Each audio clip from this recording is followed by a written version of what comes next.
Graça e paz, irmãos lindos. Aí, vamos tomando os nossos lugares para começar o nosso culto de adoração, louvor ao nosso Deus, amém? Eu queria convidar a irmã Selma para fazer uma oração para a gente iniciar o culto.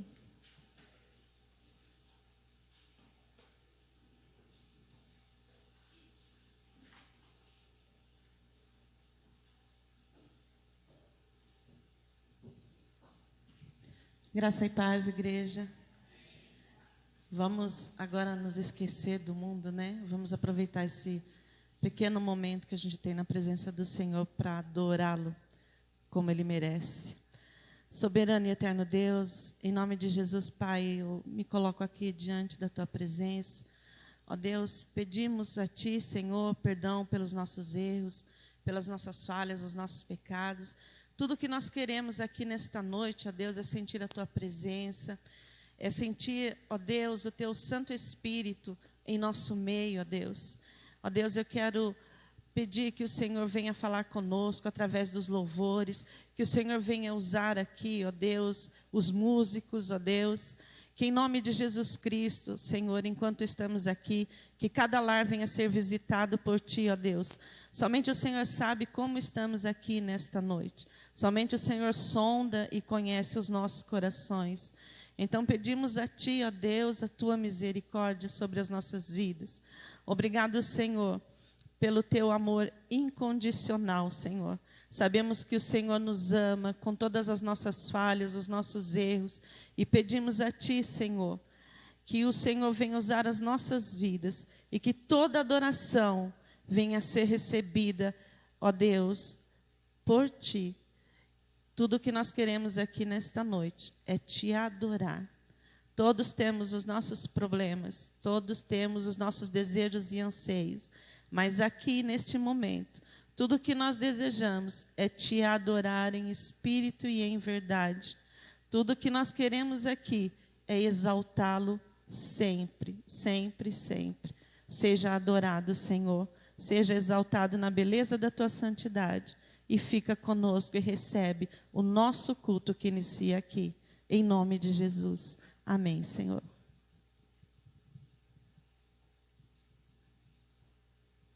Eu queria ler com os irmãos um trechinho da palavra do Senhor. Se os irmãos quiserem abrir, Lucas 10, do versículo 38 até o 42.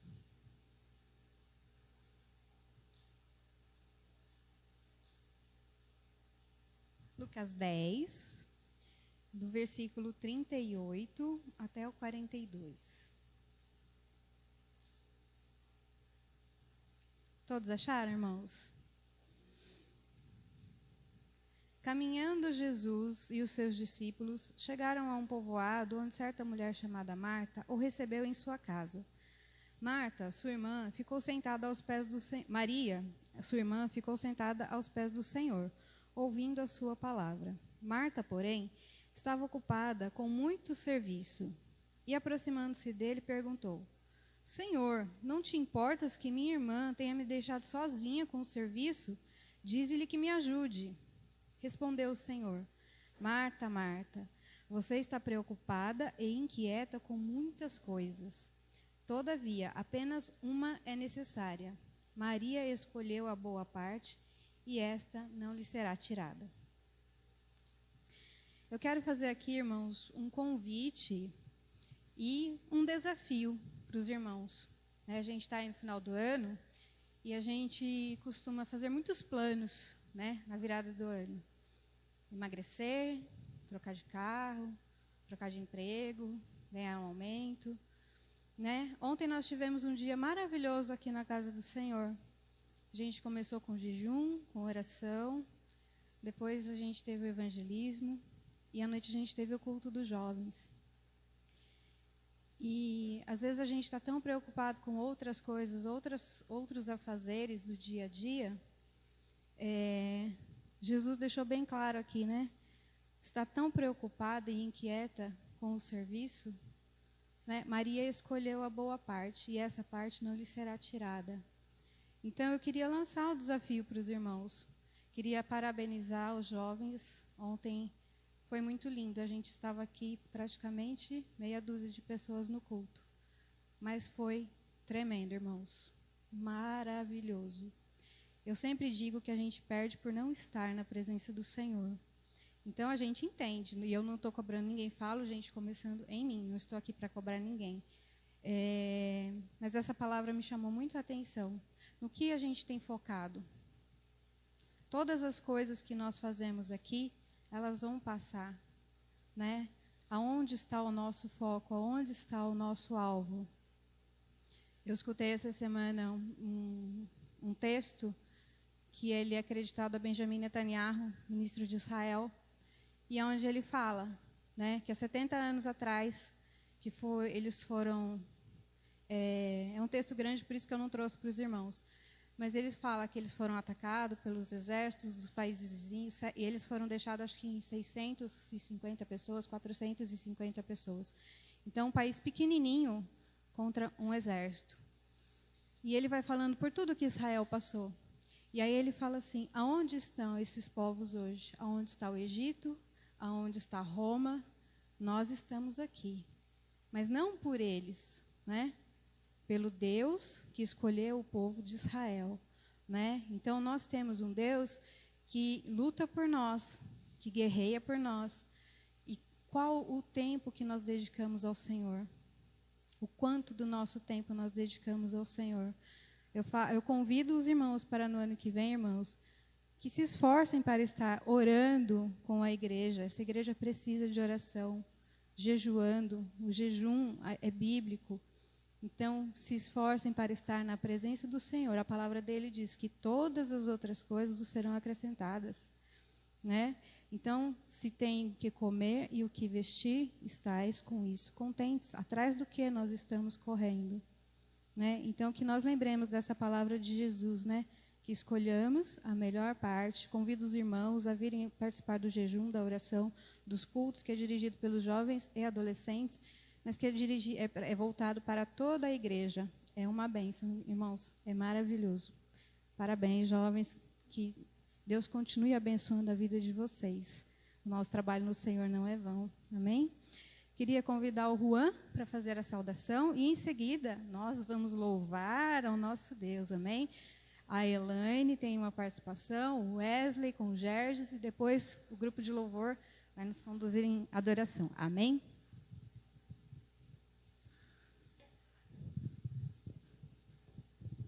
Graça e paz, igreja. Na escola bíblica dominical estamos aprendendo um assunto bem polêmico, difícil e que tem nos ajudado no dia a dia. E em meio a esses estudos, tivemos aqui uma passagem que é bastante também difícil de entender, mas graças a Deus Ele nos deu essa oportunidade de realmente entender mais sobre a sua justiça real. Eu gostaria de ler com os irmãos Romanos 1, do 18 ao 32. Vai tratar sobre a ira de Deus contra a humanidade.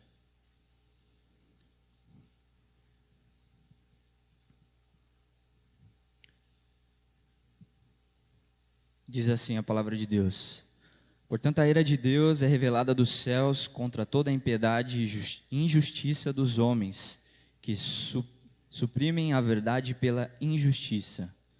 Pois o que Deus se pode conhecer é manifesto entre eles, porque Deus lhes manifestou.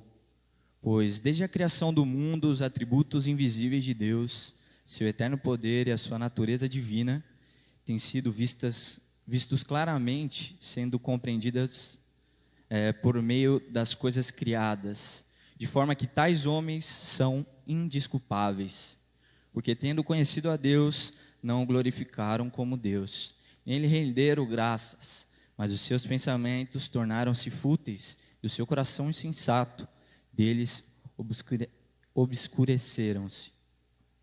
Dizendo-se sábios, tornaram-se loucos, e trocaram a glória de Deus imortal por imagens feitas segundo a semelhança do homem mortal, bem como de pássaros, quadrúpedes, répteis.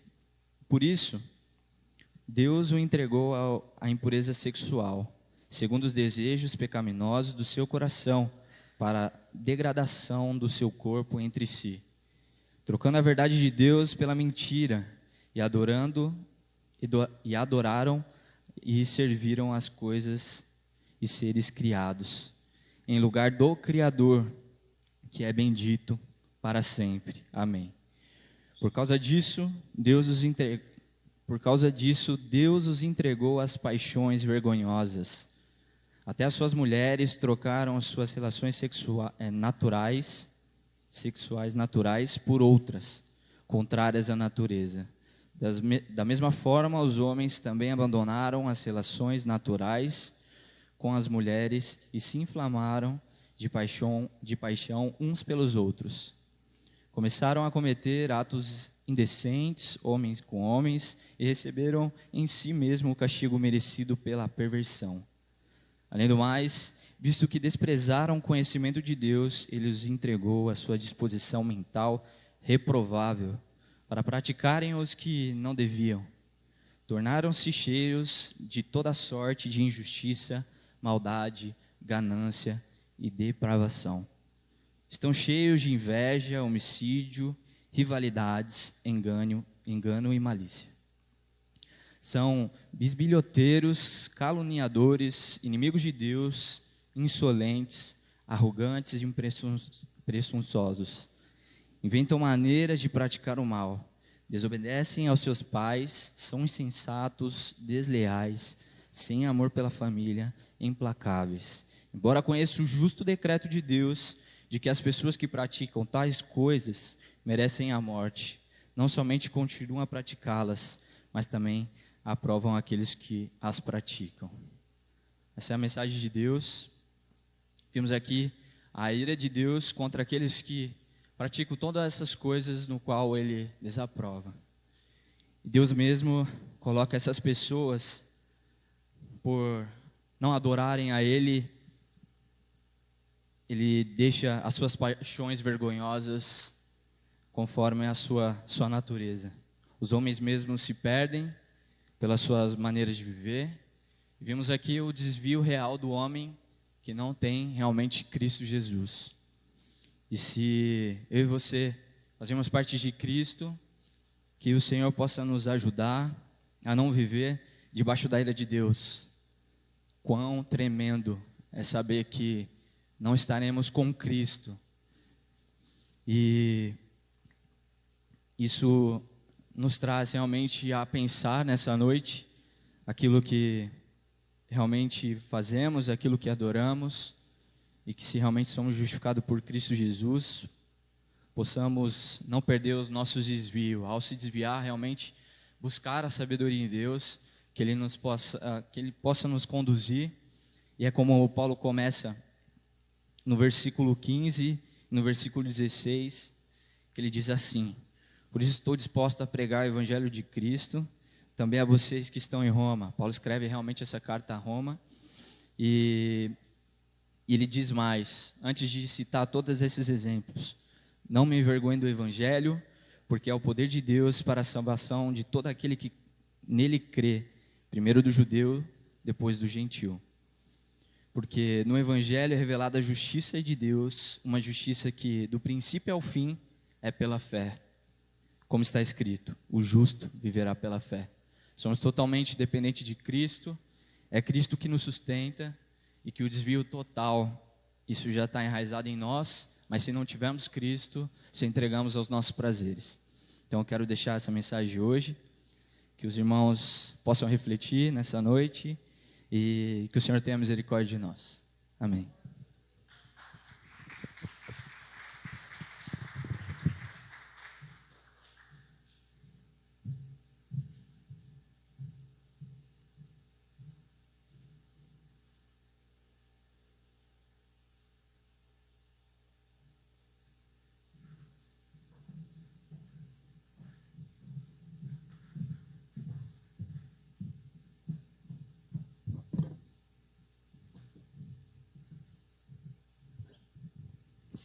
Graça e paz, irmãos. Vamos louvar o Senhor com o hino da harpa. Convido toda a igreja para louvar a Deus juntamente conosco. É o 371 da harpa cristã. 371.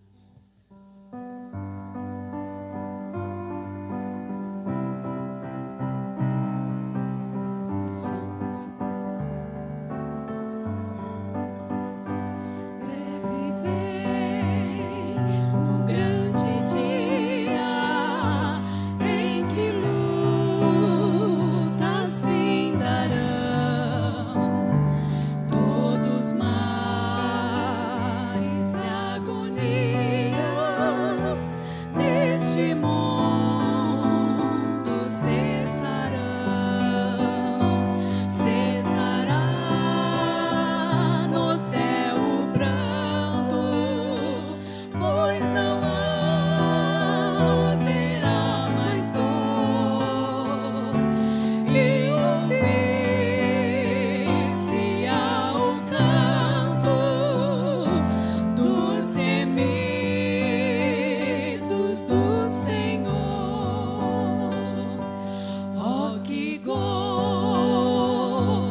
Graça e paz, irmãos. Convido a igreja a se colocar em pé para continuarmos louvando ao Senhor Jesus.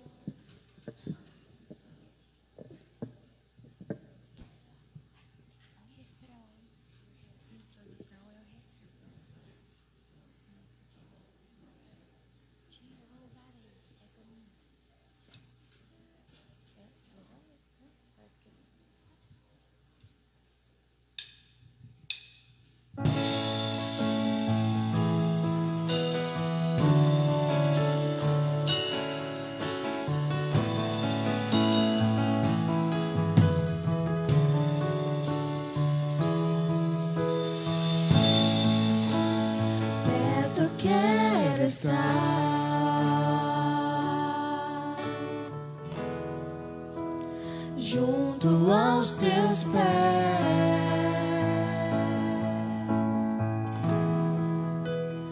pois prazer maior não há que me render e te adorar. Tudo que há em mim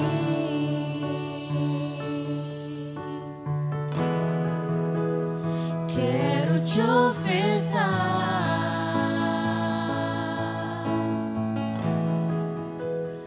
mas ainda é pouco, eu sei. Se comparado ao que ganhei, não sou apenas servo, teu amigo me tornei.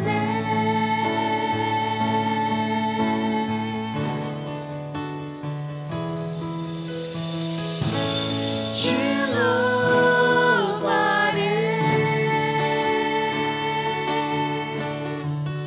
não importam as circunstâncias,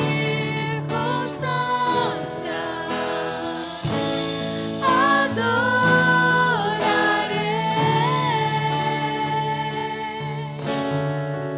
somente a ti, Jesus.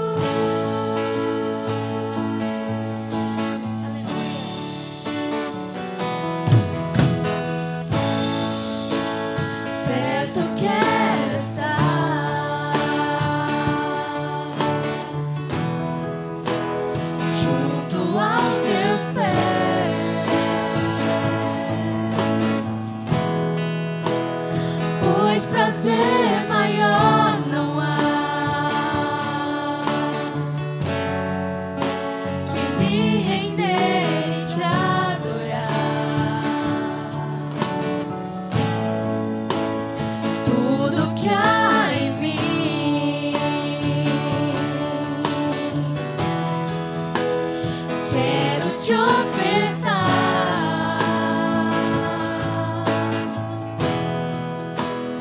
mas ainda é pouco, eu sei. Se comparado ao que ganhei, não sou apenas servo, teu amigo me tornei.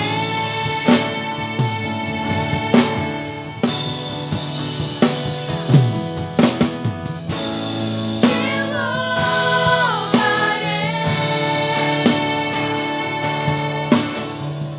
não importam as circunstâncias, adorarei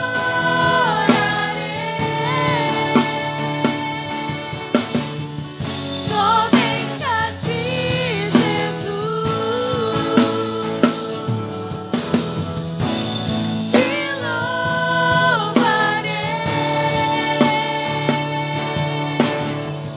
não importam as circunstâncias,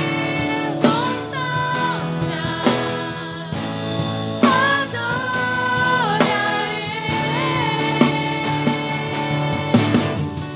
somente a ti, Jesus. Somente a ti, Jesus. somente a ti, Jesus. Glória a Deus.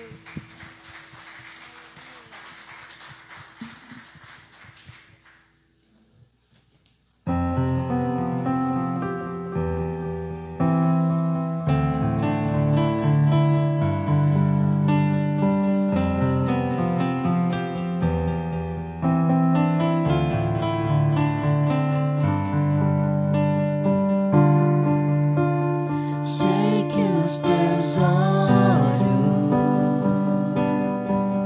sempre atentos, permanecem em mim.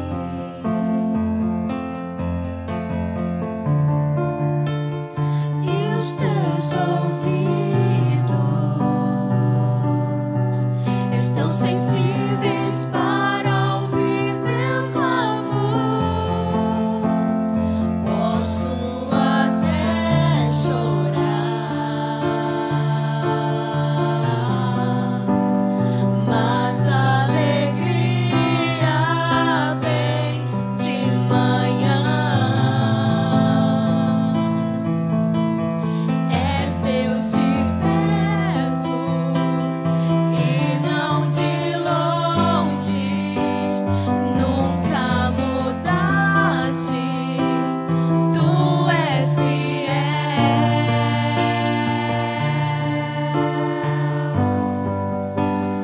Deus de alianças, Deus de promessas, Deus que não é homem pra mentir. Tudo pode passar, tudo pode mudar, mas tua palavra vai se cumprir. Aleluia. Sei que os teus olhos, sempre atentos, permanecem em mim. E os teus ouvidos estão sensíveis para ouvir meu clamor. Posso até chorar, mas a alegria vem de manhã. És Deus de perto e não de longe, nunca mudastes. Tu és fiel, Deus de aliança, Deus de promessas, Deus que não é homem pra mentir. Tudo pode passar, tudo pode mudar, mas tua palavra vai se cumprir. Posso enfrentar o que for, eu sei quem luta por mim. Seus planos não podem ser frustrados. Aleluia. Minha esperança está nas mãos do grande eu sou. Meus olhos vão ver o impossível acontecer.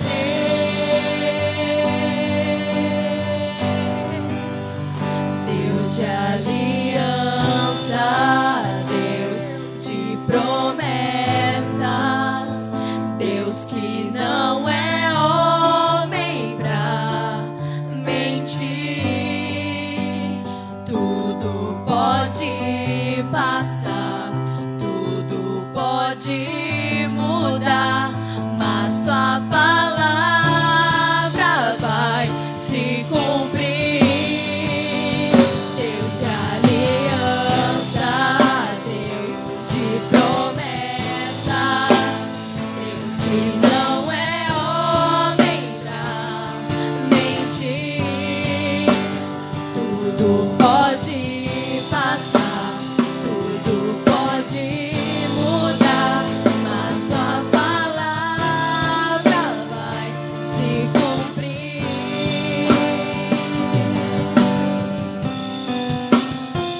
anjos cantando em uma só voz. Aleluia, Santo, Santo, poderoso, o grande eu sou, que é digno, não há outro. Poderoso, o grande eu sou.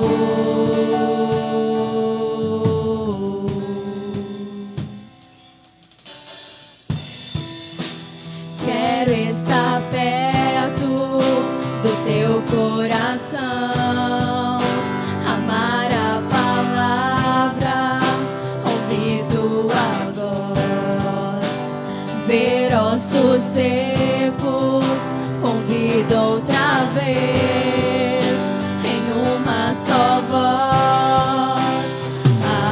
Aleluia, Santo, Santo, poderoso, o grande eu sou, que é digno, não há outro. Poderoso, o grande eu sou, o grande eu sou.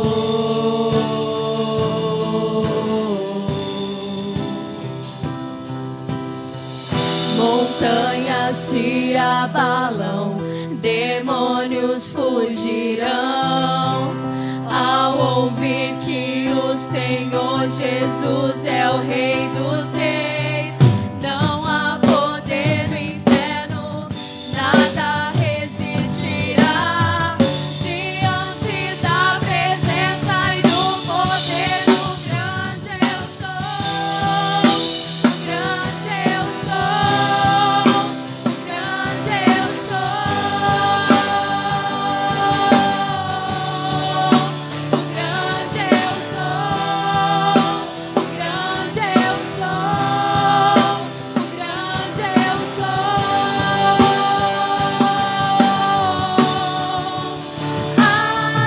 Aleluia, Santo, Santo, poderoso, o grande eu sou, que é digno, não há outro.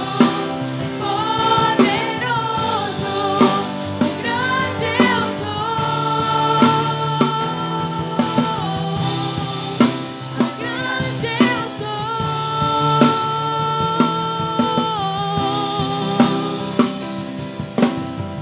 Montanhas se abalam, demônios fugirão ao ouvir que o Senhor Jesus é o Rei dos Reis. Não há poder no inferno, nada resistirá diante da presença e do poder do grande eu sou. O grande eu sou, o grande eu sou. O grande eu sou, o grande eu sou, o grande eu sou.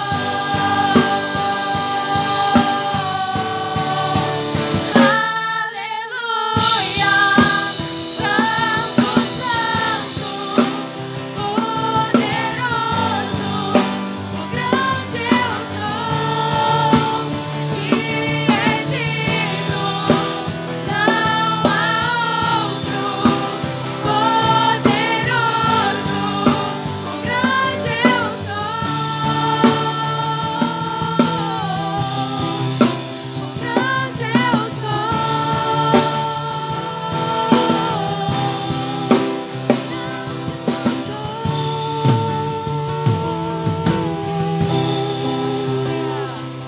Glória a Deus.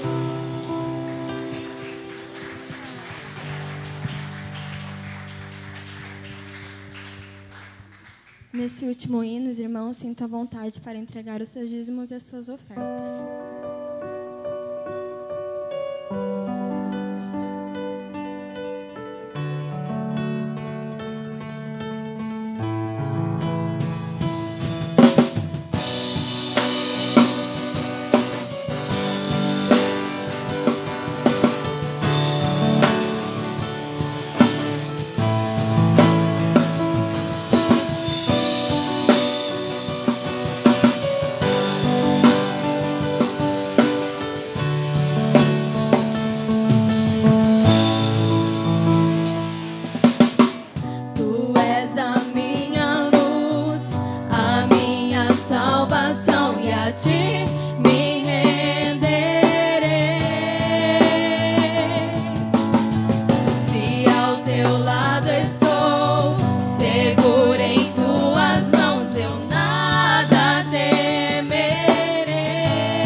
a minha luz, a minha salvação, e a ti me renderei. Se ao teu lado estou, seguro em tuas mãos, eu nada temerei.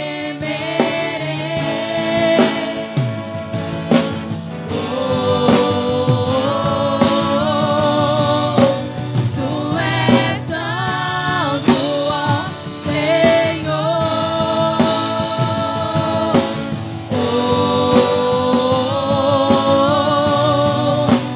Tu és digno de louvor.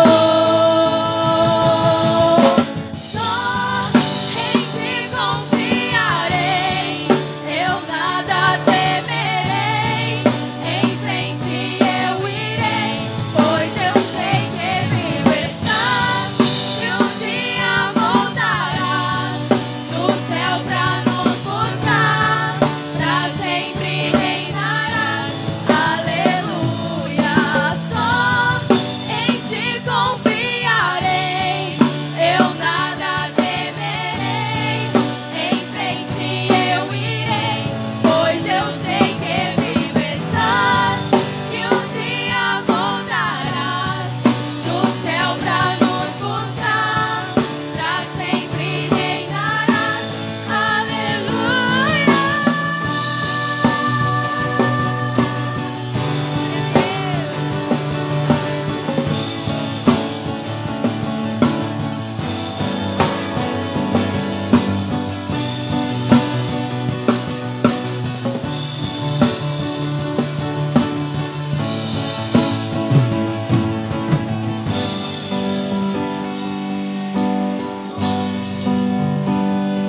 Vem Jesus,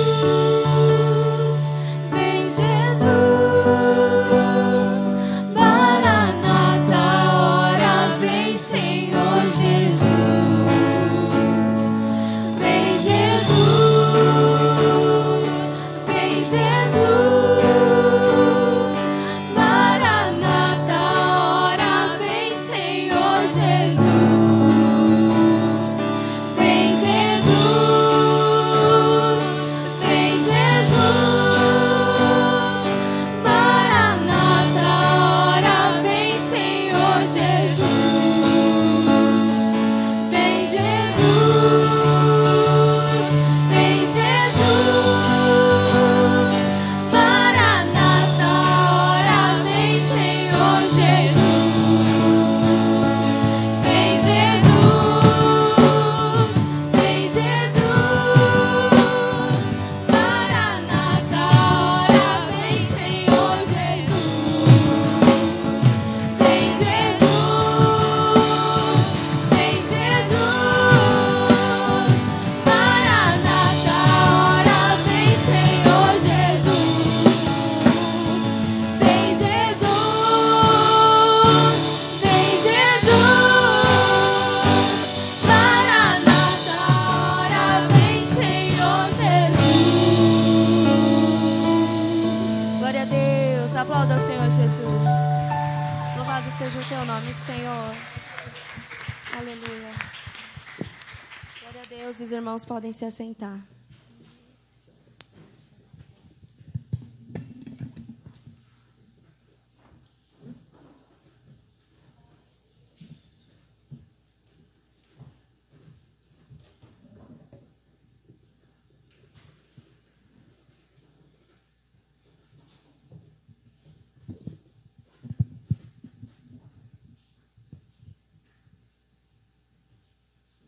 Glória a Deus. Queria convidar o pastor Renato, que vai nos trazer a palavra agora. E queria pedir para o Wesley, por favor, fazer uma oração pela palavra. Vamos ouvir o que Deus tem para nós nessa noite. Amém, irmãos?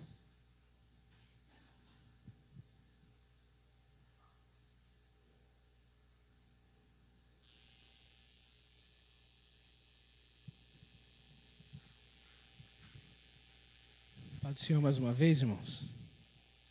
Graças a Deus, né? Nós possamos orar a Deus e apresentar a vida do pastor Renato, como ele mesmo sempre nos diz aqui, o famoso mendigo, né? Graças a Deus por isso. Senhor nosso Deus, nosso Pai, Pai do nosso Senhor e Salvador Jesus Cristo, louvamos e bendizemos o teu santo nome, ó Deus. Não pelo que tu faz em nossas vidas, mas pelo que tu és, ó Deus, em nós. Graças te damos por isso. E aqui nós nos reunimos como igreja, como parte do corpo de Cristo, ó Pai, para adorar o teu santo nome, porque toda honra, toda glória é dado a ti, ó Pai. E nós aqui, Senhor, se é que nós temos condições de pedir algo para ti, nós pedimos a tua misericórdia, ó Deus. Que o Senhor possa, através da vida do pastor Renato, Senhor, que ele possa ser um mensageiro, um papagaio, Senhor, nesta noite aqui, ó Deus, para anunciar o teu evangelho, anunciar a tua palavra, Senhor. Senhor, que a tua palavra possa falar conosco, não aquilo que nós queremos ouvir, mas aquilo que o Senhor tem para cada um de nós. Tenha misericórdia de nós, por favor, Pai, que eu te peço, em nome do teu Filho amado Jesus Cristo. Amém. Boa noite aos irmãos. É um prazer estar com os irmãos nessa noite. Eu ia mudar um pouco o adjetivo, né, de mendigo para vaso quebrado. Aí o irmão lá já falou papagaio, então melhorando. Mas eu acho que a nossa disposição é para aparentar uma falsa piedade, alguma coisa desse tipo, mas eu me sinto realmente assim. Alguém que cheio de falhas, imperfeito, alguém miserável mesmo, que se consegue fazer alguma coisa que preste é pela misericórdia de Deus. É assim que eu me sinto. Não porque Deus permite isso. Vamos lá. Meus irmãos, eu tenho os últimos, está para completar 2 anos agora em fevereiro de 19, eu tenho pregado sobre o Evangelho de Marcos. E estou chegando no finalzinho. A gente tem pregado aí nos grupos familiares lá da igreja, em alguma ocasião especial, diferente. E eu vou compartilhar com os irmãos um texto do Evangelho de Marcos. Então eu já peço que você, por favor, abra a sua Bíblia no capítulo 16. Eu ia pregar o capítulo 16 todo, mas a partir do verso 9 aí eu achei por bem a gente... Tem algumas questões ainda que eu preciso dar uma arredondada melhor. Então vamos ficar só no capítulo 16, do verso 1 a 7.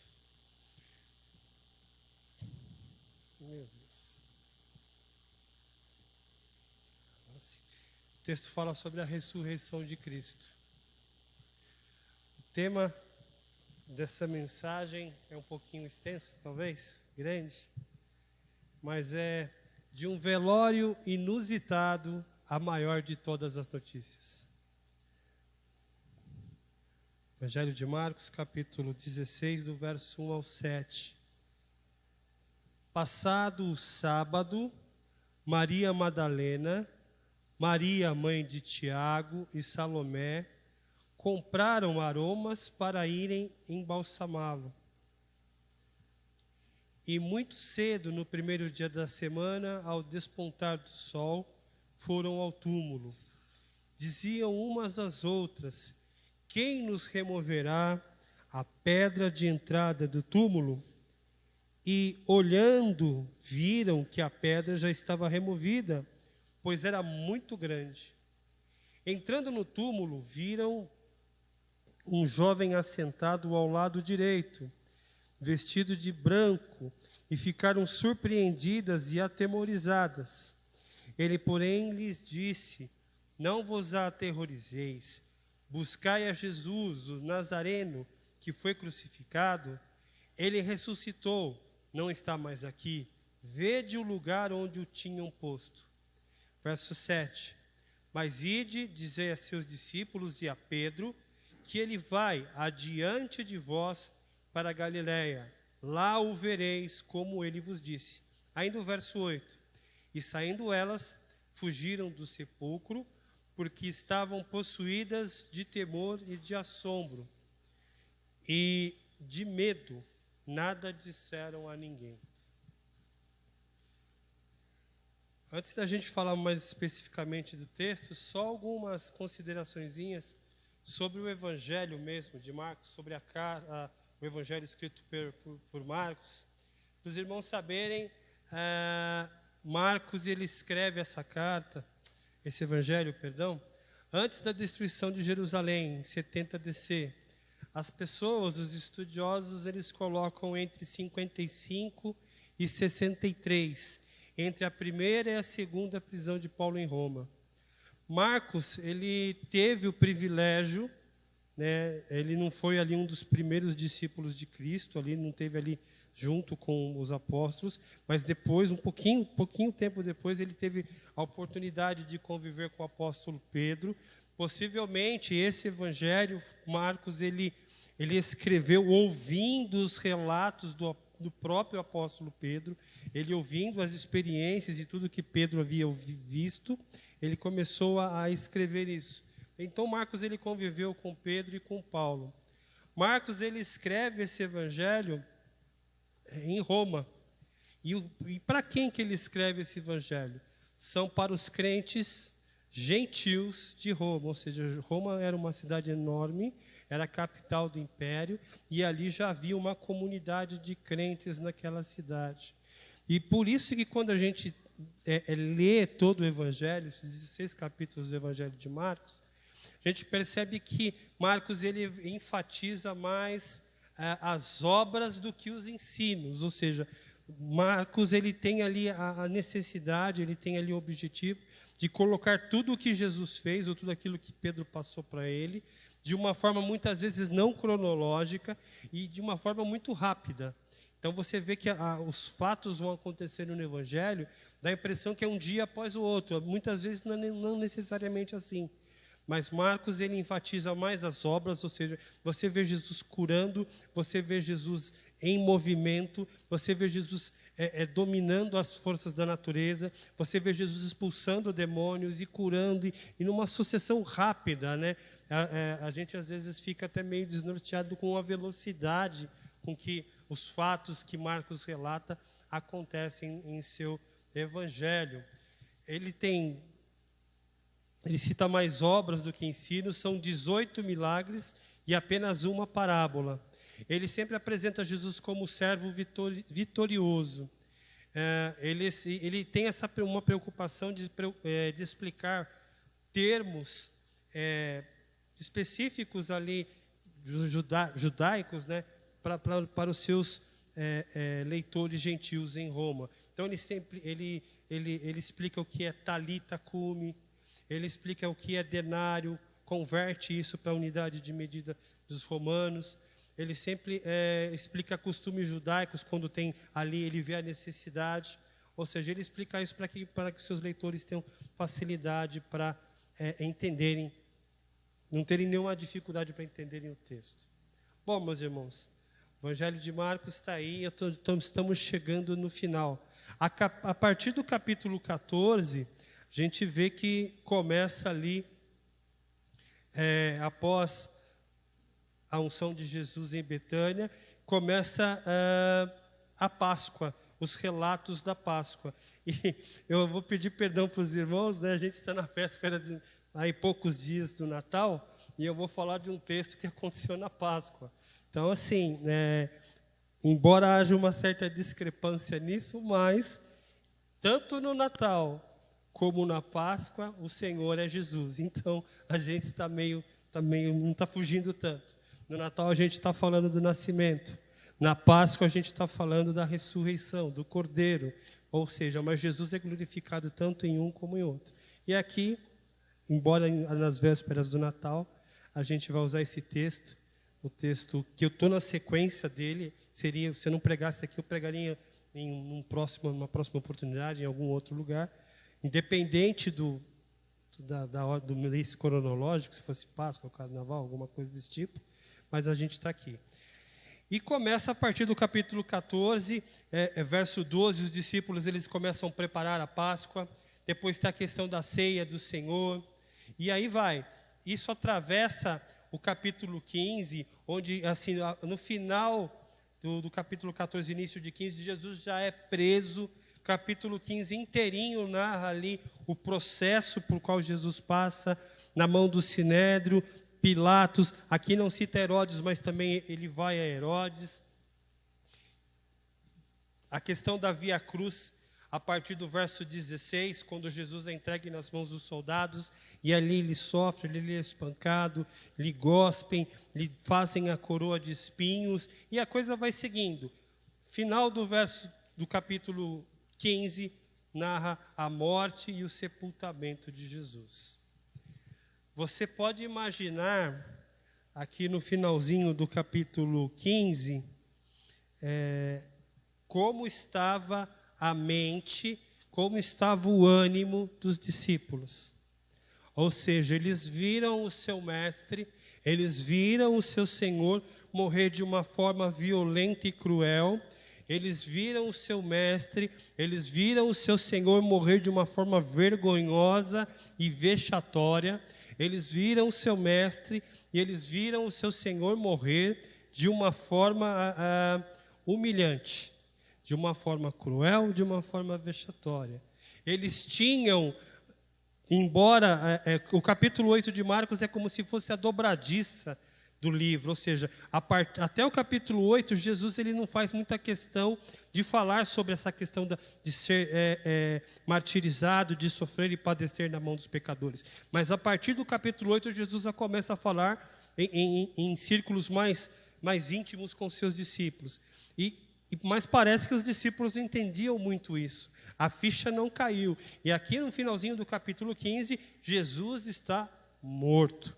E eles estão assim meio que perdidos. Eles estão meio que aparvalhados. Eles estão meio até que amedrontados. Porque sem o seu líder, sem o seu mestre, eles pensavam que eles tinham dentro dele que ele seria aquele libertador, aquele que inauguraria o reino. Tinha a mãe dos discípulos, né, de João e Tiago: olha, quem que vai ser maior no seu reino? Permite que o meu filho se sente à sua direita, e coisas desse tipo. E a gente agora entra no capítulo 16, finalzinho do livro de Marcos. Você percebe que em Marcos 15, 40... estavam também ali algumas mulheres observando de longe, entre elas Maria Madalena, Maria mãe de Tiago, o menor, e de José e Salomé, as quais, quando Jesus estava na Galileia, o acompanhavam e o serviam, e além dessas, muitas outras que haviam subido com ele para Jerusalém. 15:40. 15:47. Ora, Maria Madalena e Maria, mãe de José, observavam onde ele foi posto. Aqui já é no sepultamento. E agora a gente começa o capítulo 16 com nada mais, nada menos do que Maria Madalena, Maria, mãe de Tiago e Salomé. Ou seja, as irmãs, as mulheres, estavam desde o versículo 40, e assim, só citando aqui perifericamente, as mulheres sempre acompanhavam desde a Galileia, desde os primórdios do ministério de Jesus, elas acompanhavam Jesus. E aqui, nos finalmente, entre aspas, né, elas estão presentes. Uma primeira ideia que eu gostaria de compartilhar com os irmãos é justamente isso. Uma grande demonstração de amor por Jesus que essas irmãs nos dão. Passado sábado, ou seja, o dia judeu, ele terminava às 18 horas, ou seja, elas ficaram das 18 horas de sexta até as 18 horas de sábado recolhidas. Elas não podiam sair, não podiam dar grandes distâncias, fazer compra, não podiam fazer nada. Elas ficaram ali quietinhas nos seus lares, fazendo coisas mínimas. Elas estavam cumprindo a lei. Passado o sábado, ou seja, a partir das 18 horas do sábado, né, Cristo ele havia morrido na sexta-feira, em torno das 3 horas da tarde. Na hora sexta, meio-dia, fica escuro, a cortina do templo se rasga. Na hora nona, 3 horas da tarde de sexta, Jesus Cristo entrega seu Espírito. A partir daí, passa a sexta-feira inteirinha, sábado, 18 horas. Opa, acabou. Aqui elas já poderiam sair e se movimentar. Passado o sábado, Maria Madalena, Maria, mãe de Tiago e Salomé, compraram aromas. Ou seja, elas passaram desde a morte de Jesus, um pouco mais de 24 horas, digamos que matutando o que elas iriam fazer. Bolando planos de o que após as 18 horas de sábado elas iriam fazer. E o que elas fizeram? Deu 18 horas, elas compraram aromas, compraram perfumes, compraram coisas em que ela poderia usar para quê? Para embalsamar Jesus Cristo. Ou seja, aquelas mulheres, o seu mestre havia morrido, mas elas queriam prestar-lhe uma última homenagem, digamos assim. Por quê? Esse embalsamar, a gente pensa que é algo meio parecido com aquelas múmias do Egito, né? Que era alguma coisa do tipo para conservar o corpo. Mas, na verdade, os judeus eles viam diferente, né? A ideia de embalsamar era colocar ali um monte de panos de linho e embebedá-los com especiarias, com aromas, com coisas cheirosas, aloés, mirra e coisas desse tipo. É como se fosse uma homenagem. Era a última homenagem para um defunto, para um morto. Aqui a gente não pega e não compra ali uma coroa de flores, né, e manda ali ou coloca ali. Aqui não. Aqui elas pegam e compram aromas, compram coisas cheirosas e querem prestar essa última homenagem para Jesus Cristo. Na cabeça delas, Jesus Cristo, ele está morto. Morreu, acabou. Elas querem prestar uma última homenagem, como se, a partir dali, a vida vai seguir. Elas vivendo suas vidas, Jesus morto, e sei lá o que vai acontecer. Então elas pegam, se preparam, elas pensam, matutam, e quando dá o momento certo, elas vão e compram os aromas para irem embalsamá-lo. Verso 2, e muito cedo, ou seja, 18 horas do sábado, 19h20, está 4, 5 horas da manhã do domingo. Elas se levantam, aqui, primeiro dia da semana, domingo, tá bom? Ao despontar do sol, elas vão para onde? Para o túmulo, ou seja, com toda aqueles aromas, aquelas especiarias, aquele aloés, toda aquela coisa, para ir lá e prestar aquela última homenagem.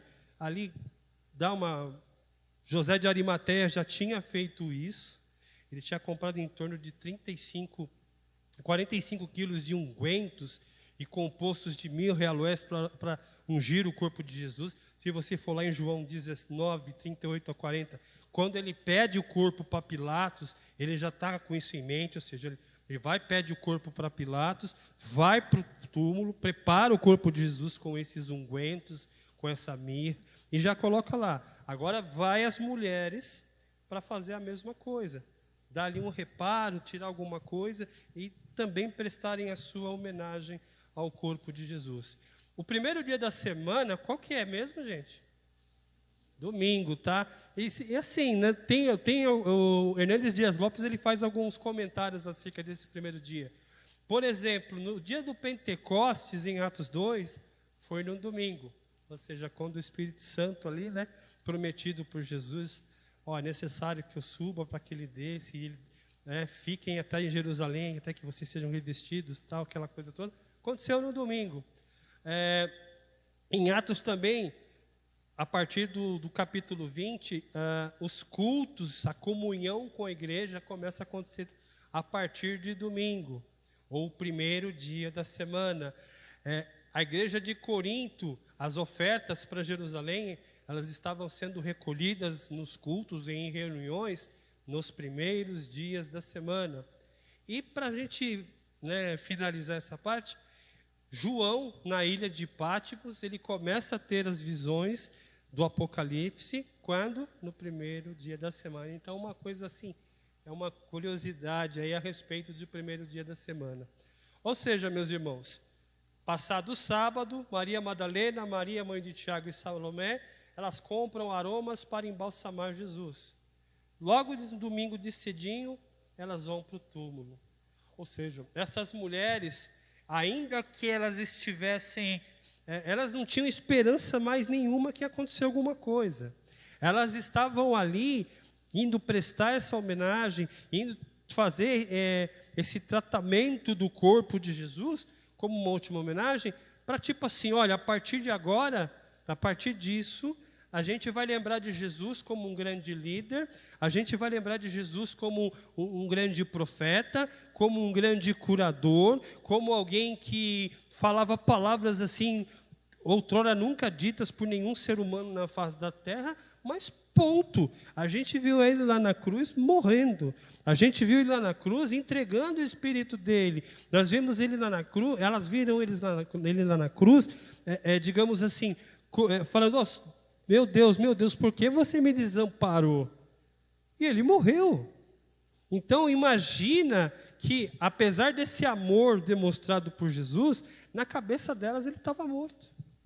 Na cabeça delas, imagina o caminho, essas 24 horas de sexta para sábado, que elas não podiam sair, que elas tinham que os movimentos, o trabalho era muito limitado por causa da lei. Imagina como ficou a cabeça delas, né? Imagina depois que elas prepararam tudo após as 18 horas do sábado e na madrugadinha ali de domingo, como que elas foram pro túmulo? Com que tipo de motivação, de espírito elas foram para o túmulo? Elas ainda queriam manifestar a Jesus o seu pródigo amor. E aqui fica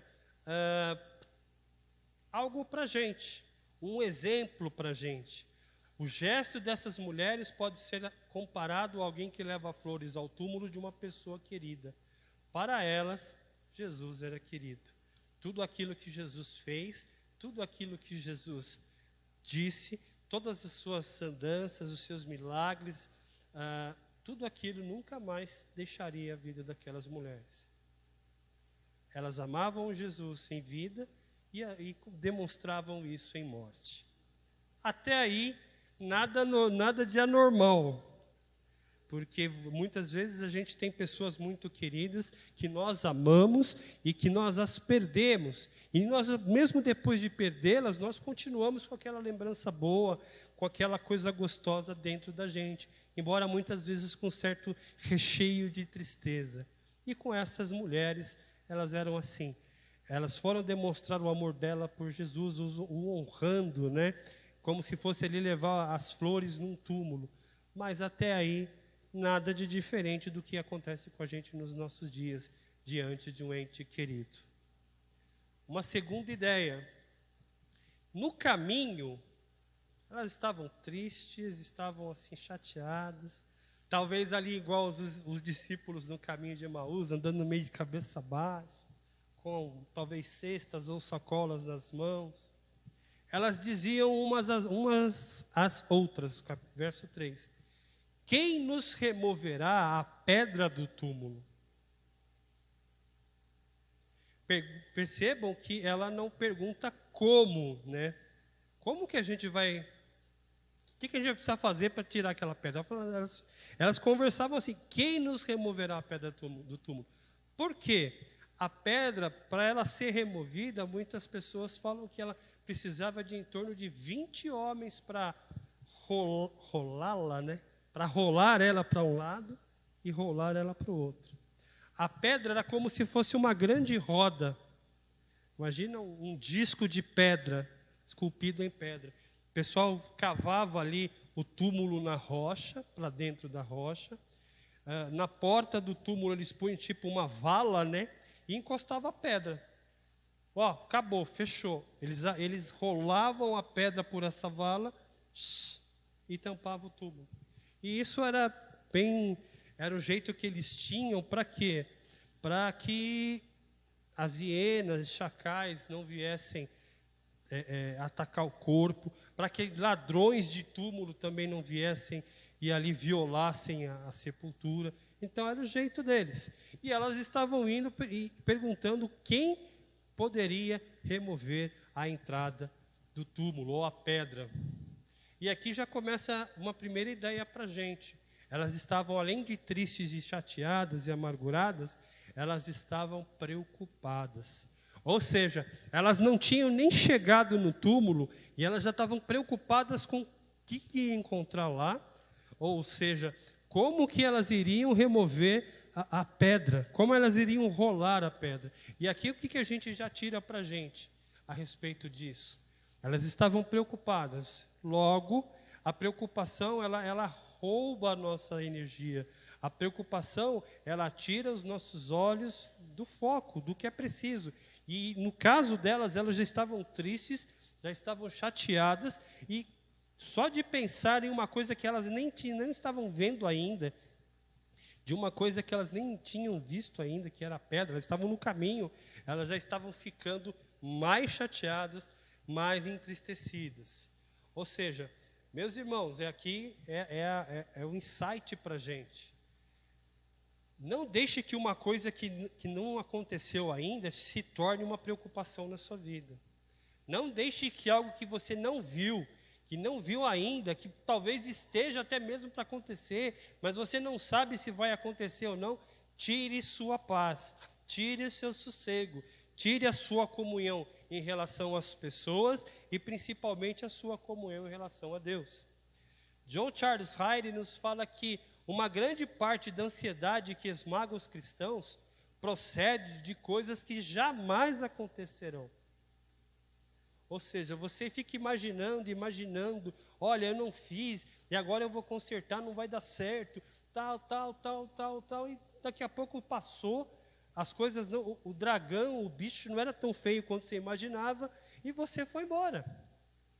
É que nem criança quando, algumas crianças, né, quando vão tomar injeção pela primeira vez. E é aquela coisa, aquela agulha enorme e tal, e daqui a pouco a enfermeira lá e o pai com muito jeito e força segurando a criança toma a injeção, algumas falam, nem doeu. Mas antes de tomar a injeção, aquele escarcéu todo, né? É a mãe, é o pai, mais 2, 3 pessoas segurando a criança para tomar a injeção. E é assim que acontece. No caso das nossas irmãs aqui, essas mulheres de Deus, servas de Deus, elas estão no caminho, elas não chegaram de frente para o túmulo. Elas não tinham visto o que haveria de acontecer, mas elas já estão preocupadas. E normalmente elas já estão tristes, já estão desanimadas, e como se não bastasse a perda do seu mestre, agora elas, além disso, estão preocupadas com, aliás, quem vai tirar a pedra da entrada do túmulo para a gente. Uma segunda ideia tem ligação justamente com essa tristeza toda delas.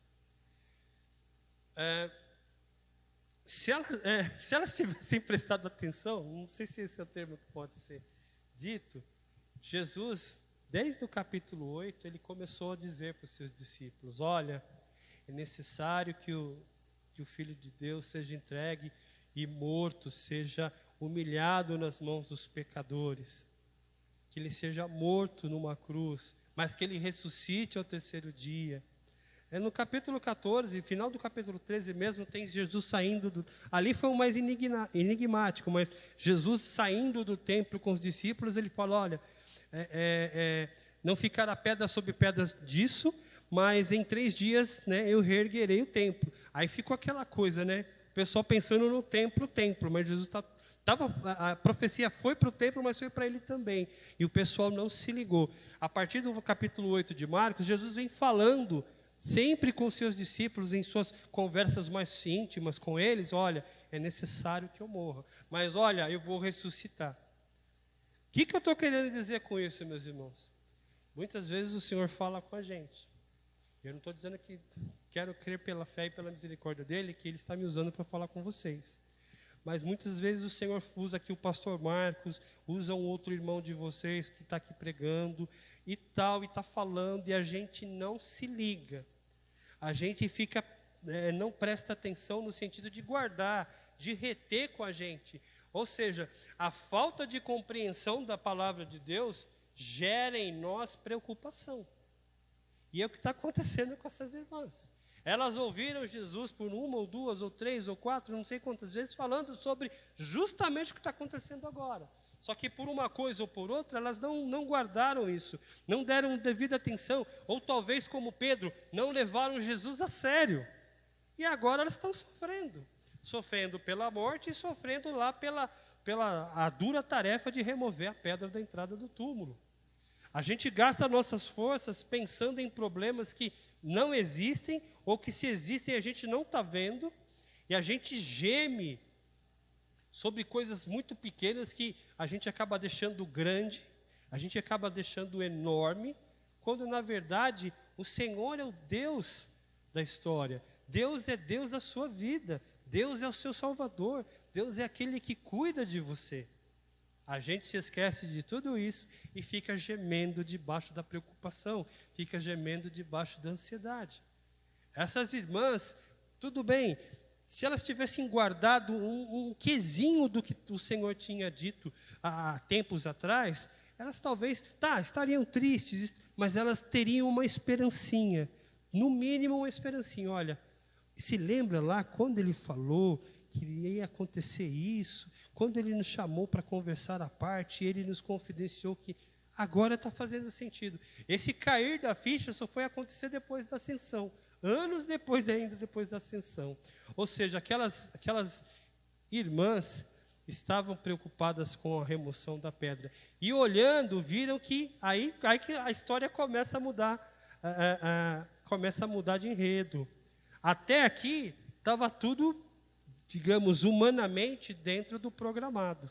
Ou seja, elas estavam tristes, o seu Senhor tinha sido morto, ele estava no túmulo há mais de um dia e tal, e elas estavam indo lá, tristes, borocochô, chateada.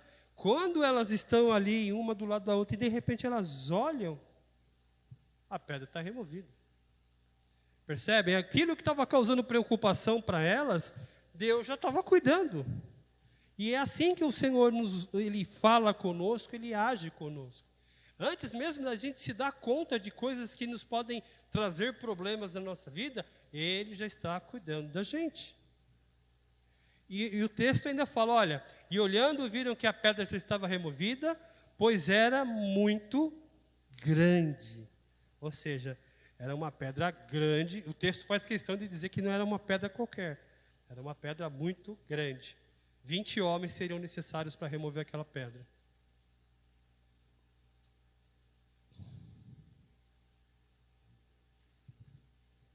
A pedra estava removida. Só para os irmãos se atentarem, a gente vai para o terceiro ponto. Aquelas irmãs estavam descendo ali um caminho de pedra, esculpido na pedra. Havia um paredão de pedra e um caminhozinho, com alguns degraizinhos. O túmulo ficava em uma posição baixa. Elas entrariam no túmulo. Na entrada haveria após passar a entrada, haveria uma antessala com alguns bancos de pedra. Haveria ali alguns bancos. Haveria uma outra entrada, ou seja, elas passariam essa antessala, aí elas entrariam no túmulo, que ficaria mais para baixo ainda, cavado na rocha. E ali haveria, tipo como se fosse beliches esculpidos na pedra, onde corpos ficariam ali. Haveria também encravado nas rochas, tanto na esquerda como na direita, espaços como se fossem gavetas, onde poderiam ser colocados ali também corpos. Então elas chegam nesse túmulo, nesse sepulcro, e a pedra já está removida. Mateus cita que havia guardas ali.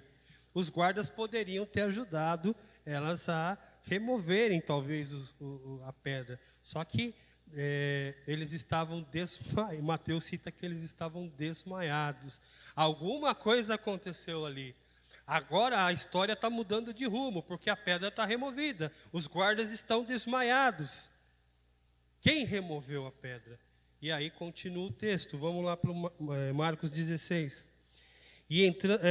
Verso 4, e olhando viram que a pedra já estava removida, pois era muito grande. E elas entram no túmulo, viram um jovem assentado ao lado direito, vestido de branco, e ficaram surpreendidas e aterrorizadas. Ou seja, aqui fala um jovem vestido de branco, Mateus fala também que Mateus já fala, ó, é um anjo, e suas vestes são resplandecentes. Ou seja, alguma coisa já estava diferente ali. A pedra removida. Um detalhe, por que a pedra foi removida? Será que Jesus precisava, né, que alguém abrisse o túmulo para ele sair? Não, gente. A pedra não foi removida para que Jesus saísse do túmulo, não. A pedra foi removida como um sinal. Ou seja, ela chegando ao túmulo, ela já dão de cara com um sinal. Os guardas tudo... Detalhe, Mateus relata a questão dos guardas, tá bom? Os guardas desmaiados, a pedra removida. Como se não bastasse, aí elas já ficam, né, meio que ouriçadas, ou meio animadinhas. Quando elas entram na primeira sala, elas entram no túmulo, quem está lá? Um jovem ou um anjo do Senhor. E elas ficam atemorizadas, elas ficam surpreendidas e atemorizadas. A história tem uma guinada aqui. A história tem uma guinada e a gente parte para o terceiro ponto, que é o último. Entrando no túmulo, viram um jovem assentado ao lado direito, vestido de branco, e ficaram surpreendidas e atemorizadas. Verso 6. Ele, porém, lhes disse, não fiquem atemorizadas. Buscai a Jesus, o Nazareno, que foi crucificado, ele ressuscitou. Ou seja, o anjo, o jovem, fala para elas o seguinte, vocês estão buscando a Jesus, aquele que é o Nazareno, aquele que foi crucificado aí ontem, ele não está mais aqui, ele ressuscitou. E aqui está a grande notícia, aqui está a maior de todas as notícias da história da humanidade. Ainda que a gente possa ter ouvido alguns casos de pessoas que tenham ressuscitado, nenhuma, ou voltado à vida, nenhuma delas teve o poder de pagar pelos seus pecados na cruz. Nenhuma delas teve o poder de te religar com Deus. Nenhuma delas teve o poder de tornar você, apesar de ser quem você é, ou eu, apesar de ser quem eu sou, agradável a Deus. Esse Jesus, o Nazareno, por que vocês estão buscando ele? Ele ressuscitou. Não está mais aqui. E até aqui elas estavam ainda olhando para o anjo. Vede o lugar onde o tinham posto. É como se o anjo falasse isso, dá uma olhada aí para vocês verem. E o que elas, Mateus de novo, e acho que João também, eles relatam, estavam ali aqueles panos de linho que José de Arimateia tinha comprado e preparado ali, como é que eu posso dizer, me perdoa o termo, tá bom? Lambuzado ali com aloés, com aquelas coisas cheirosas, viscosas, tá bom? Para ficar o cheiro, estava tudo ali, as ataduras, dobradinha, o sudário, arrumadinho. Jesus, na ressurreição dele, ele nos dá uma grande lição de organização e limpeza, né? Ele ressuscita e deixa tudo arrumadinho. Vede o lugar onde o tinham posto. Meus irmãos, a gente muitas vezes fala, e tem que falar da morte de Cristo. Só que a gente fala tanto da morte de Cristo que a gente esquece, para por aí. Por isso que muitas vezes as pessoas não entendem, poxa, como é que eles falam tanto de alguém que morreu? Porque a gente esquece de dizer que ele morreu, mas ressuscitou. E a ressurreição de Cristo é o carimbo final da obra redentora de Cristo na cruz. A ressurreição de Cristo é a garantia de que, e aqui que é muito legal, se ele morresse, quer dizer, ele morreu, mas a história terminasse nisso, como que seria? A ressurreição de Cristo nos aponta para algo mais. O plano de Deus é completo. A vontade do Senhor é aprazível, é agradável e completa, tanto para a nossa vida, como para a vida do seu Filho amado Cristo Jesus. Ele ressuscita. Sem essa ressurreição, sem a vitória, e a ressurreição significa a vitória de Cristo sobre quem? Se na cruz Cristo venceu a Satanás, ou seja, Satanás, até no momento da crucificação, tentava Cristo. Não sei se vocês se lembram. Aquela coisa de, se você é filho de Deus, desce daí, chama Elias para te salvar. E aquela coisa toda. Lembra muito o Marcos 4, a tentação no deserto. Ali ele resistiu. E agora ele ressuscita. Lá na cruz ele vence Satanás. Aqui, na ressurreição, ele vence o quê? A morte. Ele ressuscitou. Se Cristo ressuscitou, isso nos possibilita a esperança de estarmos aqui. A igreja não existiria se ele não tivesse ressuscitado. João 14, 15 e 16. É necessário que eu suba para que o Espírito Santo desça. Onde isso se cumpriu? Após a ascensão de Cristo, no Pentecostes. Meus irmãos, você não serve alguém morto. Meus irmãos, você serve alguém que vivo está, que venceu a morte, que vivo está e zela pela sua vida hoje. Jesus Cristo é aquele que deixou a glória, que deixou ali o melhor lugar em todo o universo, em toda a existência, para estar entre nós. Nasceu, viveu, sofreu, não pecou, sofreu todas as mazelas, morreu, venceu a morte, vivo está, ascendeu e agora te intercede por você à destra do Pai. Como nós somos privilegiados, meus irmãos. Como você é privilegiado. Ele não está mais aqui, ele ressuscitou. E olha só o verso 7. O anjo ainda continua, elas olham boquiabertas, cadê o corpo? E tem um filme antigo do Antônio Bandeira chamado O Corpo, que trata justamente isso, da possibilidade de encontrarem o corpo de Jesus. Se encontrarem o corpo, não vão encontrar, mas se encontrassem um dia um corpo ou algo parecido, o cristianismo estaria arruinado. Porque o cristianismo, o evangelho é o cristianismo do quê? De Deus ressuscitado em Cristo Jesus. Mas ide, dizei a seus discípulos e a Pedro. O anjo, vão e digam aos discípulos. E a Pedro, por que essa referência a Pedro? Porque ele era importante? Porque ele seria ali a base da igreja, né, que nem alguns acreditam, né? Não.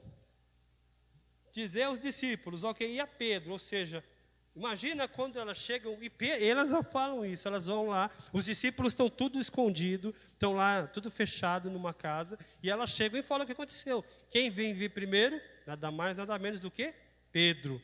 E olha só, imagina quando elas falaram isso. Olha, Pedro, o anjo mandou dizer isso para você. Por que o anjo, fez essa menção a Pedro? Porque ele era importante? Porque ele era o melhor dos discípulos? Não. Quem que negou a Cristo? Quem que quis cortar a orelha de Malco? Quem que repreendeu? Uma das primeiras, se não a primeira vez que Cristo falou sobre essa necessidade, né, de morrer, de ser açoitado pelos homens e aquela coisa, Pedro chama Jesus de canto. Senhor, para de falar bobagem. O senhor está errado. E o que Cristo fala para ele? Arreda o pé de mim, Satanás. Quem? Pedro. Final do capítulo 13, início do capítulo 14. Cristo não avisou que Pedro ia traí-lo? Então imagina como é que está a cabecinha de Pedro agora. 100 vezes pior do que essas irmãs aqui no início do versículo 1. Mas agora o Senhor demonstra o seu amor para com ele. Olha, diz aos discípulos e a Pedro também.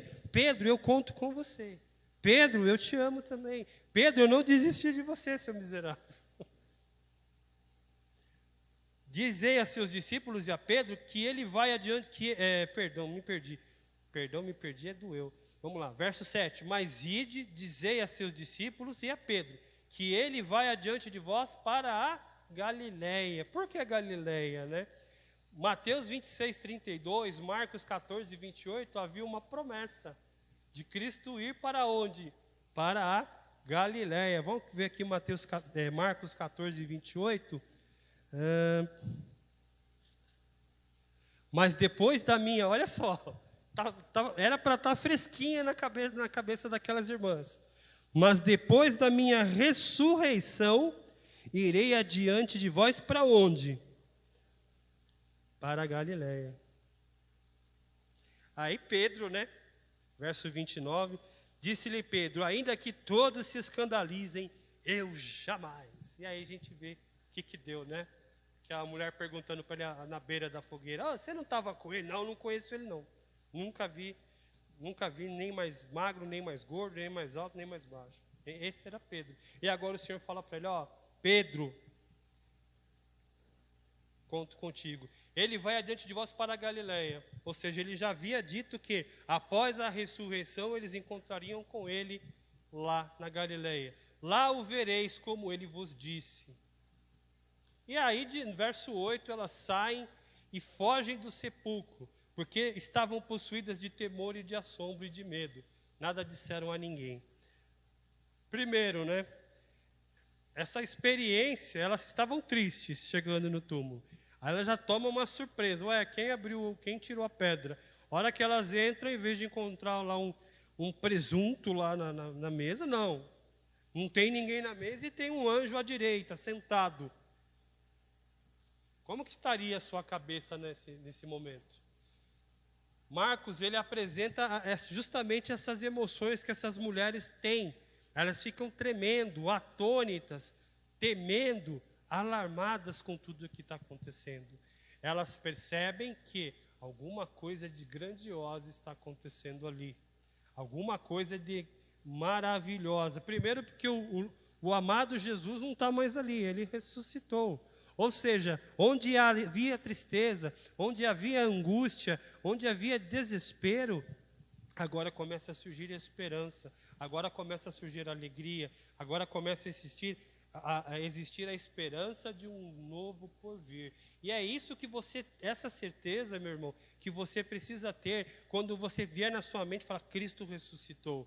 A história não acabou, a história está continuando agora, inclusive. E a gente aqui no século 21 está fazendo parte dela. Por quê? Esse Cristo que morre e ressuscita e volta ao Pai, ele promete o quê? Que vai voltar. E aí é a nossa vez, em nome de Jesus. Eu acho que foi John Owen que disse isso, né? Que vai ter, se me corrija depois, Marcos, se eu estiver errado, das 3 grandes surpresas que ele vai ter no céu, né? Muita gente que ele nunca imaginou que estivesse lá, ele vai encontrar lá. Muita gente que ele pensou que estaria lá, não vai ver lá. E a terceira e última surpresa é ele mesmo estar lá. Então, assim, meus irmãos, quando a gente pensa na obra de Cristo, a gente não pode esquecer da ressurreição. A gente não pode esquecer desse assombro, desse santo temor e medo que aquelas mulheres tiveram, porque algo de maravilhoso aconteceu. Se Cristo não ressuscitasse, ele seria mais um Buda da vida. Mas não, o diferencial dele justamente é esse. Você até acha um suposto sepulcro, mas você não acha o cadáver. Você não acha o esqueleto. Você não acha o fio de cabelo dele lá. Meus irmãos, temos essa grande notícia. O nosso Cristo está vivo. Ele ressuscitou. E eu vou partir para os finalmente. Quero ler para os irmãos 1 Coríntios 15, 14 a 19. Não vou abandonar o texto. Mas ele se complementa bem. O apóstolo Paulo, falando à igreja aos Coríntios, havia ali justamente um problema assim. Entre tantos problemas que tinha em Corinto, uma das coisas que estava causando discussão na igreja era essa questão da ressurreição. Por influência grega, os coríntios achavam que a matéria era má. Então, assim, você deixar essa matéria e voltar para ela, eles não entendiam. Puxa vida, estou deixando uma coisa que é má, eu nunca mais quero voltar para ela. Agora, os apóstolos estão dizendo que a gente vai voltar para a carne, vai ressuscitar. Então, estava havendo um problema nisso. E olha só o que Paulo nos afirma. Deixa eu ir lá para... Eu só copiei um pedaço aqui. 1 Coríntios 15. Calma aí que eu estou em Romanos ainda. É que eu vou ler um pedacinho daquilo que eu marquei aqui. 15 e 14. Tá. E se Cristo não ressuscitou, logo é vã a nossa pregação. Sem ressurreição, meus irmãos, a nossa pregação é inútil. E também é vã a nossa fé. Se Cristo não ressuscitou, nossa fé é vã, esquece, é coisa de tempo jogado fora. E assim somos também considerados como falsas testemunhas de Deus, pois testificamos de Deus que ressuscitou a Cristo, ao qual, porém, não ressuscitou, se na verdade os mortos não ressuscitam. Ou seja, havia controvérsia lá, se vocês estão falando que Cristo não ressuscitou, então nosso culto é vã, nossa fé é vã, nossa pregação é vã, estamos dando falso testemunho de Deus, porque vocês estão dizendo que Cristo não ressuscitou, então tudo isso aqui é bobagem. Continuando, porque se os mortos não ressuscitam, também Cristo não ressuscitou. E se Cristo não ressuscitou, é vã a vossa fé, ainda permanecei nos vossos pecados. E aqui você consegue perceber que Paulo está ligando o fato de Cristo ter vencido a morte com a questão da redenção dos nossos pecados. E também os que dormiram em Cristo estão perdidos. Se esperamos em Cristo só nessa vida, somos os mais miseráveis de todos os homens. A ressurreição de Cristo é primordial. E aqui a gente vai concluir de verdade, Marcos. O verso 20 nos fala o quê? Mas de fato Cristo ressuscitou dentre os mortos, sendo Ele a primícia dos que dormem. Se Cristo ressuscitou, conforme as Sagradas Escrituras nos dizem, aqueles que são salvos, lavados e remidos em Cristo Jesus, como Ele, que é a primícia, o primeiro, também irão ressuscitar. Então, para mim e para você é a esperança, meu irmão, porque Cristo, o túmulo grita, o túmulo vazio grita, olha, Ele não está mais aqui. Ele ressuscitou, Ele venceu a morte, Ele vivo está. E isso mais uma vez nos mostra que temos esperança. Isso mais uma vez nos mostra que temos um Deus vivo. Isso mais uma vez nos mostra que o plano de Deus, a vontade de Deus, o decreto de Deus é o melhor, o mais perfeito e o mais agradável para as nossas vidas. Em Cristo Jesus ressuscitaremos. Aqueles que perseverarem, aqueles que ficarem fiéis até o final, morrendo carnalmente ou não, ressuscitarão em glória e viverão com o Filho de Deus na eternidade, na presença de Deus. Meus irmãos, Deus os abençoe. Muito obrigado, Marcos. Amém.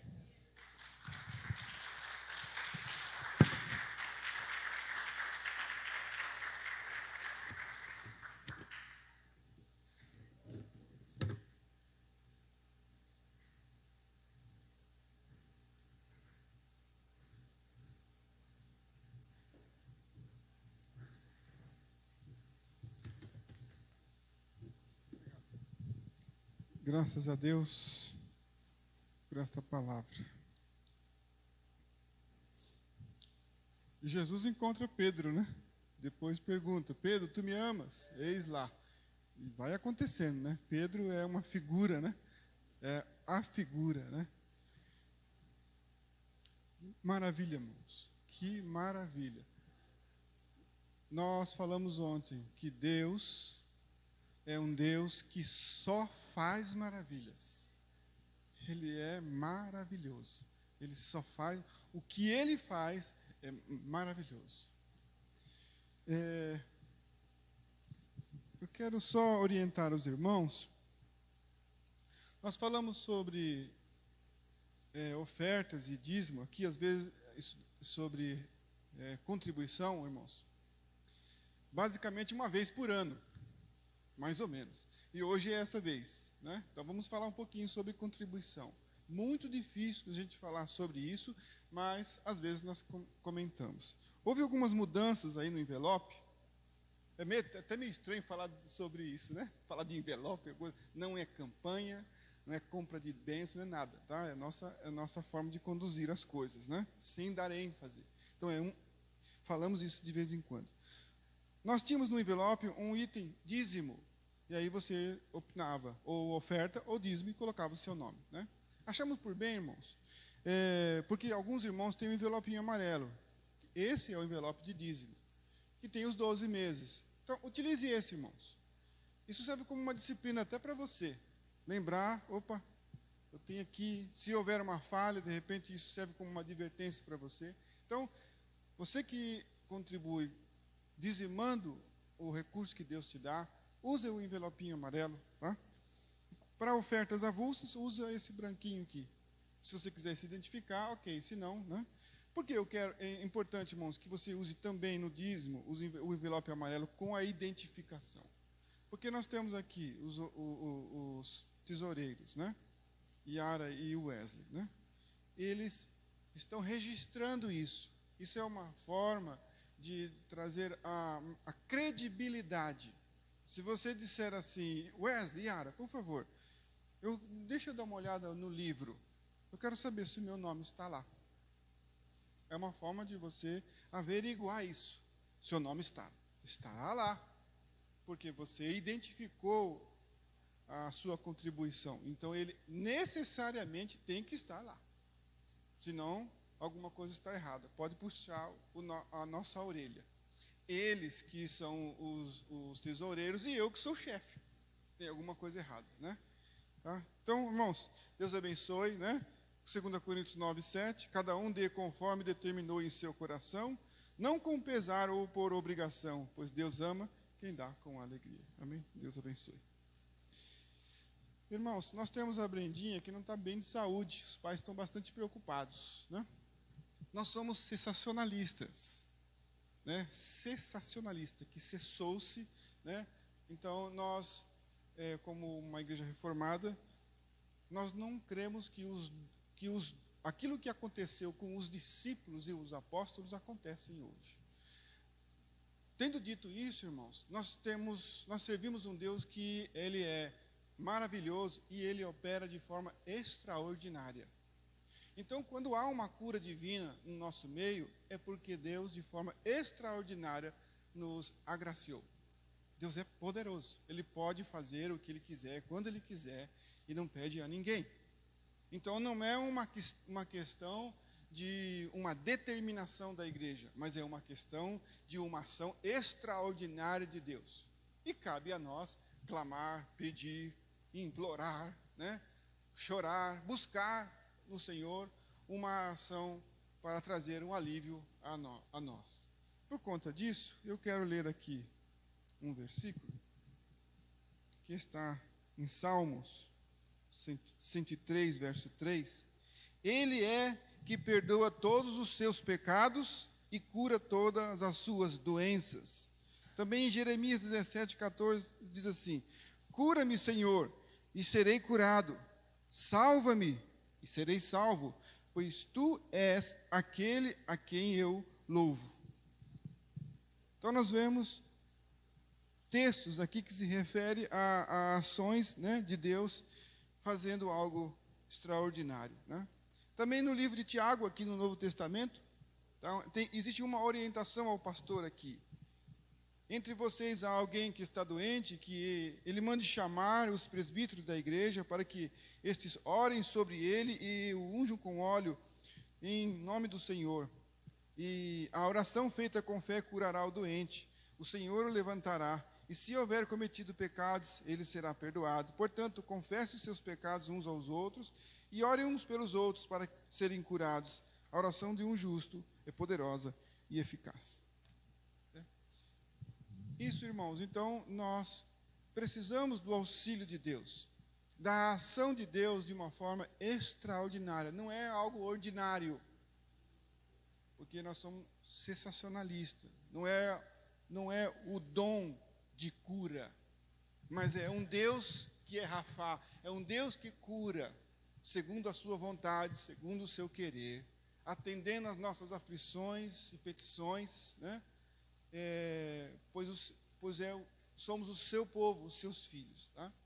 Por isso, irmãos, oriento os irmãos aqui para que os irmãos possam compreender que nós não fazemos oração determinando a cura. Nós clamamos a um Deus que é maravilhoso, que de forma extraordinária opera em nosso meio. Extraordinariamente. E nós louvamos Ele não pelo que Ele é somente, apesar de nós, não pelo que Ele faz somente, apesar de nós louvá-lo apenas pelo que Ele faz, o adoramos. Porque o louvor se dá pelas obras que Ele realiza Então, o louvor é narrar as excelências dos seus feitos. E a adoração é, na realidade, falar da sua pessoa, do seu ser, da sua essência, né? Coloque-se de pé, irmãos. Bruno, Gi, vamos orar então. Irmãos, estenda as suas mãos. Ela está com febre já há vários dias. Os médicos não conseguem identificar, né? Quer falar alguma coisa, Gi? Você sabe melhor. Hoje já faz 6 dias, né, que ela está com bastante febre e só baixa quando eu dou remédio, mas ela retorna potente, sempre 39, 40 graus, então é uma febre muito alta, né? E como foi feito vários exames e não dá nada nos exames, a gente fica meio sem saber o que faz, né? Então nos resta orar, né? Pedir ao Senhor. Amém. Então vamos orar, irmãos. Amém. Senhor Deus e Pai, estamos diante do Senhor. Nós reconhecemos o quão pecador somos. Tu és santificado. Tu és o nosso Pai, Pai Celestial. Nós estamos nos colocando aqui diante de Ti como pedintes, Senhor, clamando ao Senhor por misericórdia.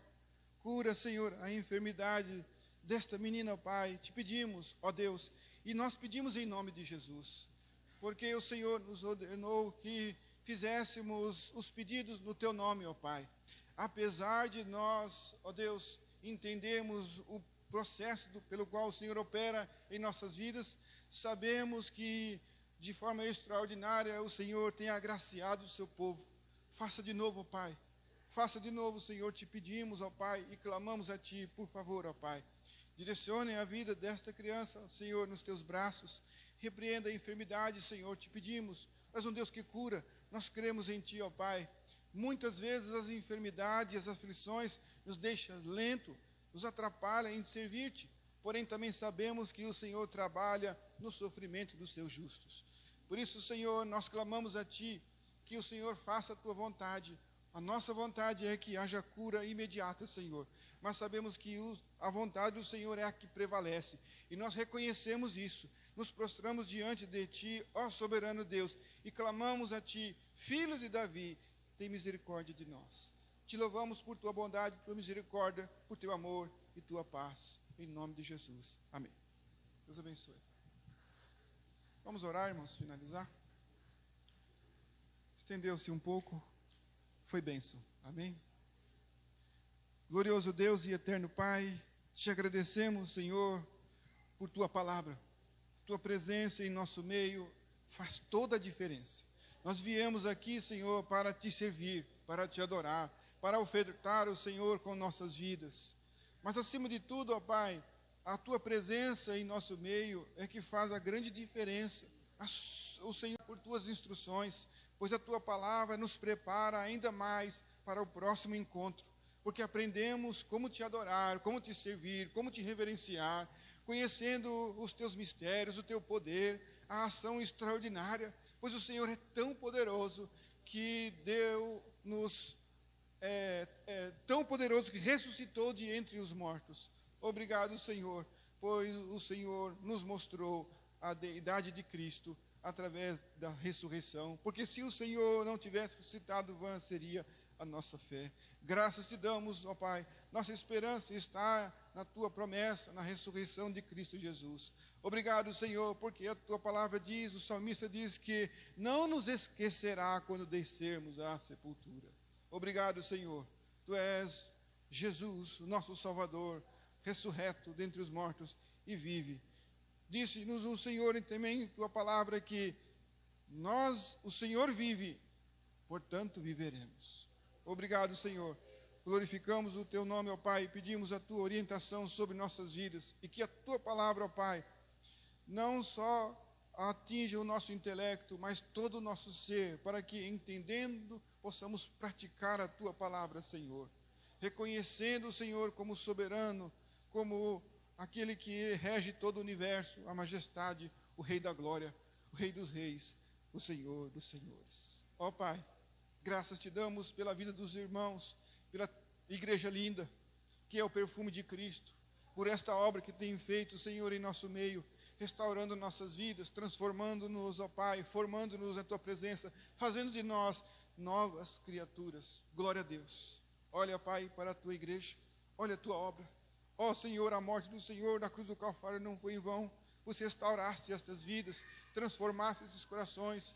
Ó Deus, trouxeste para a Tua presença todas estas almas. Glórias a Deus, ó Pai, te damos honras, nos prostramos diante de Ti e Te adoramos, ó Altíssimo Deus. Pai, obrigado por Tua intervenção em nossas vidas, por direcionar os nossos caminhos, por, ó Deus, colocar as Sagradas Escrituras como uma bússola que aponta ao caminho em que devemos andar.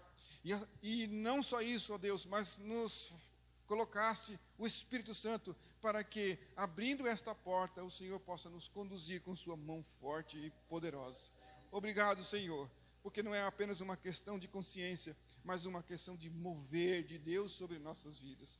Obrigado, Senhor, te louvamos e te agradecemos pelas bênçãos espirituais, pelas bênçãos materiais, pelo pão nosso de cada dia, pela salvação, pela cura divina física, pela cura de nossas almas, pela restauração, pela esperança que um dia poderemos estar com o Senhor por toda a eternidade. Recebemos do Senhor a vida eterna.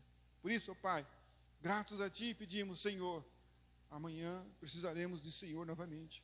E depois de amanhã, por toda a eternidade, o pão nosso de cada dia nos dá hoje, Senhor. Te pedimos, ó Pai, por favor, nos ajude. Obrigado por Tua proteção, por Tua segurança, ó Pai. Somos gratos a Ti. Graças te damos por tudo, Senhor, no nome do Senhor Jesus. Pedimos, ó Pai, a Tua bênção sobre a Tua igreja, que o amor de Deus, Pai, a graça do nosso Senhor Jesus Cristo e as consolações do Espírito Santo seja com toda a igreja, hoje, amanhã e sempre. Todos que são de Deus possam dizer amém? Amém, irmãos. Deus abençoe.